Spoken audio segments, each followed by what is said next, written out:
It's a real honor and a privilege for me to be here with you today. It's not my first opportunity to speak here in this synagogue. I'm hoping it won't be my last because, as I say, a real privilege to be here and join with you. For me, there are really two ways that human beings can look at one another. We can see the person for who they are, as another person, as another individual, but there is also a temptation to see the other person as who they are for us, how they can be of some benefit for us, how they can have some place in our lives for us. When we approach one another, although that temptation can always be there, I think part of our growth as people is to see the other truly for who they are. And one of the signs that we're doing that is when we have a kind of healthy curiosity, a desire to get to know people. One of my favorite ways of starting a conversation, as you can imagine, as a bishop, I wind up going to a lot of events. I wind up sitting at a lot of tables, at a lot of banquets, next to people I've never met before. And so often I'll sit next to them and they see me, dressed like this, and they're not quite sure what to say or how to react. And so I try and break the ice by saying, "So, tell me everything about yourself." And usually they don't know where to start, but that's fine. We start with something and then it just begins a conversation, because in my experience, every person is a story. Every person has a story of their origin, the things they love, the things they seek to accomplish, the places they've been, the experiences they've had. And in my experience, people are endlessly fascinating. And as we approach this idea of coming together as people of different faiths, I think that often the way we can break the ice is to look at the other not as someone different, not as someone who are they for me, for us, but to sit with them and say, "Tell me everything about yourself. Tell me what makes you tick. I'm interested in what you're interested in," to discover more about the other's perspective. For me, that's a healthy way to begin an interpersonal relationship and also an interfaith dialogue. And so I try and bring this attitude personally, and I encourage others to do so if you feel it's valuable, but I try and bring that to all of the occasions where I have a chance to meet people of different walks of life, and especially different faith backgrounds. Now, as a bishop, obviously I'm a leader in the Roman Catholic Church, which is, of a fair size and importance in this city, but I find myself so enriched by these contacts with other people of different faith traditions. And what I've learned is the more that I learn about how other people think, what other people believe, it forces me to reflect back on my own. And I come out of it not only enriched by the experience of the other person, but I'm kind of tested and challenged, and I have to improve and develop even more my own understanding of my own faith tradition. And so it's a win-win from my perspective when we engage in this with this perception, with this sense of really wanting to be open to the other person and seeing who they are and how they tick. Now, there are some practical elements to this that I have learned over the years of practicing interfaith dialogue, whether it's among Christians or between Christians and people of other faith traditions. Step number one, I always try and question myself, are the assumptions I am making about another person's faith tradition, are those actually accurate? Sometimes we can, through ignorance, sometimes we can, just through misinformation, make judgments about another person or their faith. Sometimes it's through just sweeping generalizations that don't take into account the nuances that exist. Just earlier today, I was chatting with someone, we wound up discussing that somehow the topic came up, the difference between a conservative synagogue and an Orthodox synagogue. I was standing there going, okay, something new to learn for me today, So how do we understand the nuances that exist, sometimes in our own hearts, and certainly in the traditions of others? So step number one, We really have to avoid making snap judgments about others. We have to avoid lumping everybody into one category. We have to avoid making these sweeping generalizations. You know, we've just heard a woman speak to us about her background in Islam, and I'm sure for many of us, this was very eye-opening, it was very welcome, and frankly, not what we often hear about in the media as it's commonly reported or in other circumstances. So it goes to show we can't just have a sweeping generalization about this reality called Islam. That is not the right way to approach it. We have to take into account the nuances. Now, she herself spoke very clearly about some of the distinctions within her own tradition, including some of the issues that are being faced. That's very honest, that's very forthright, and that shows a person that we can truly enter into dialogue with. But I think that's a pattern we want to see across the different traditions, and it starts with our own approach as we approach this kind of dialogue. I don't like it when people lump all Catholics into one category. There's a lot of Catholics in the world, and I can tell you we don't all agree with each other. We have many, many distinctions. There's a constant dialogue happening within our own tradition. To be open to that across traditions is a sign, for me, of real maturity in dialogue. So step number one, let's avoid the stereotypes, let's avoid the generalizations. Frankly, let's avoid the little, slide jokes and what have you, or even judgments about one another. It's got to start with us there. Now, a second step, and one that I take to heart for myself as a religious leader, is we have to create occasions for our opinion leaders, whether they're our priests and rabbis and imams, or there are sort of ordinary lay folks who are involved in the life of our communities. Give them a chance to meet and connect. Every community has its opinion leaders. We all know that in our communities, there's always a sort of silent majority, which sometimes is a passive majority. They're sort of waiting to see, they don't quite know how to interpret things. They're waiting to see how others are going to tackle it, what's really going to come out of this. In internet language, they're called the lurkers. If you've ever seen a big debate happening on the internet, they'll have a few people bouncing back and forth with arguments, but a large number who just sit back and say, okay, where is this going? I think we want to create occasions for our opinion leaders to meet, to get to know one another, to speak with each other rather than at each other. So one of the reasons I accepted to come here, and I've accepted to come to this event in the past, is I sense I have a duty to be here, to be part of that forum that's been created for us. I'm very grateful to all of you for being here as well, whether you're the opinion leader or you see yourself more as the lurker. Either way, you're actually being a leader by being here today. So let's multiply those occasions. It's easy for us in our communities. Our communities are busy. We've got a lot going on. There are plenty of things to kind of suck us into our own little world in our communities, and that's normal. But we have to make sure we're building those bridges, creating those forums to connect with each other, whether it's through a virtual forum like Canadians for Coexistence or a physical forum like this building. Let's be sure we step out of our comfort zone and engage in those as opinion leaders in our communities. Now, a third thing that I see that we can do, are there common projects that we can build for the good of humanity?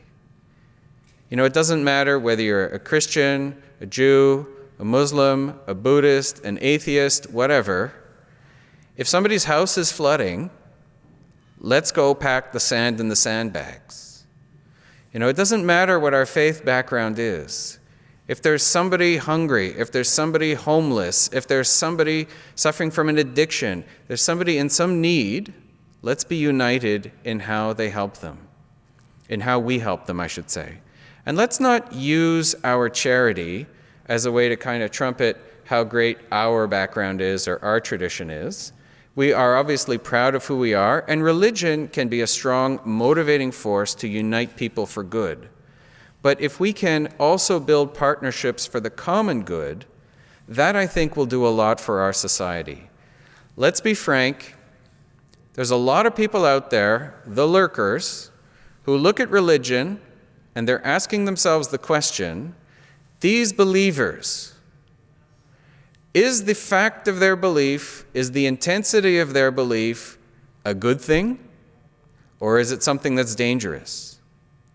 And so for those of us who are people of faith, I think we have a responsibility to show that the motivating force of our faith motivates us to that care for neighbor. It's not motivating us for evil, but it's motivating us for good. And when there are things that we can address in common as part of the common good of humanity, then we need to make an effort to do just that, to find and build the bridges for those common projects.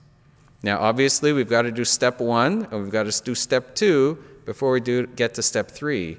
But as we grow together, we'll be able to show our society having religion and having strong believers in these faith traditions is a positive good for our society.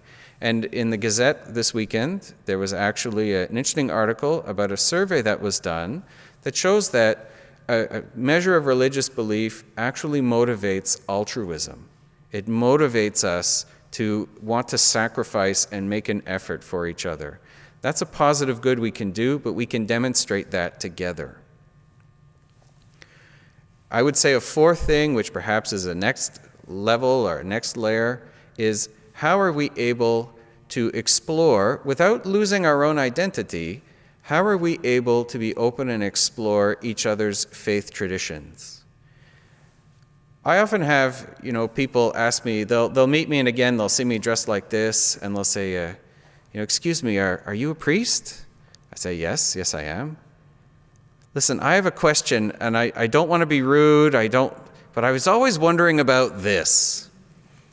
And they're kind of nervous. They're kind of shy. The thing about religion and the visible practice of faith is it can be intimidating, but it can also provoke a lot of interesting questions. And so how can we be welcoming and receptive when people want to come to us, when they want to ask the question, they're maybe a little shy, a little embarrassed, they're not quite sure how to act. Someone walks into a house of worship that's not their own. They want to be a good guest, but they don't quite know how to do it. How are we able to show that welcome, to be that guide to them? And I think as we grow, first of all, in our ability to welcome, we also then become bold and we go out to learn about the other. And for me, this spiritual exchange that doesn't take away from our own personal identity, but this spiritual exchange allows us to act as internal ambassadors for each other. So that, I'll give you an example, 2 examples. At the cathedral, Mary Queen of the World downtown, we had a big event one evening, and so the event ended. It was a beautiful summer night. It was around 9 o'clock at night. The lights of the church were still blazing bright. People were leaving the church. There was a little, wine and snacks afterwards. And into the church walks 7 young Muslim women in full hijab into the Roman Catholic Cathedral as the event was ending, with their smoothies and just wanting to look around. And so they walked in and said, "Can we look around?" Now, they didn't know who I was. They didn't know what a bishop was, but they saw the guy in the collar, so they figured they should ask me. I wound up giving them a tour of the place for half an hour, and somewhere on Facebook, I'm sure there's a picture of all of us together. They were bold, they were curious, and in that moment I knew, my job, even though we were about to close the door and the event was over, I realized God wants me to take half an hour to spend time with these young women. Just coming here today, I misread Norman's email. I showed up an hour early, and so I wound up sort of walking in following a group that I thought was part of our group, but it turns out they were here to help prepare for a funeral. And so we wound up chatting, and of course they saw me walking in with their group and they knew I wasn't part of their gang. And one lady actually said, "So are you here to convert?" I said, "Well, don't get your hopes up, But it was just a little moment, just a little bit of humor, wondering, who's this guy and what's he doing here? And yet, it was just a little moment of humanity together. Someone had passed away. It doesn't matter what religion you are, that's a universal feature of the human condition. and it gave us common ground, even just to have a small moment together. So we can have that, but those are deeply spiritual moments. We recognize our common humanity, but our common spiritual core as well. And I guess this brings me to a final point that I see, which is when we go back to our faith traditions, after we've made this encounter with someone who has a different perspective, after it's challenged us, after it's made us take a second look at our own upbringing, our own education, our own faith tradition, and after we've been enriched by that, we have to go back to our own tradition and work from the inside for its own refreshment and renewal. If we are encountering the other, if we're fearful of it, then we're going to go back and we're going to build up walls and we're going to get defensive. And the problem is when people are feeling defensive, very often they're willing to tolerate all kinds of negative things because we feel, well, we've got to hang tight together, so we'll put up with things that really don't honor our faith tradition. But once we've managed to lower those walls, to build windows and doors in those walls and encounter each other, I would say a final element of our spiritual maturity is when we can come back to our own tradition and say, you know what? I was in a synagogue today and I saw something really impressive, and we share that, in my context, in my Catholic pastoral council, let's say. I remember once I was chatting with a Hindu woman. I was being given a tour of a Hindu temple.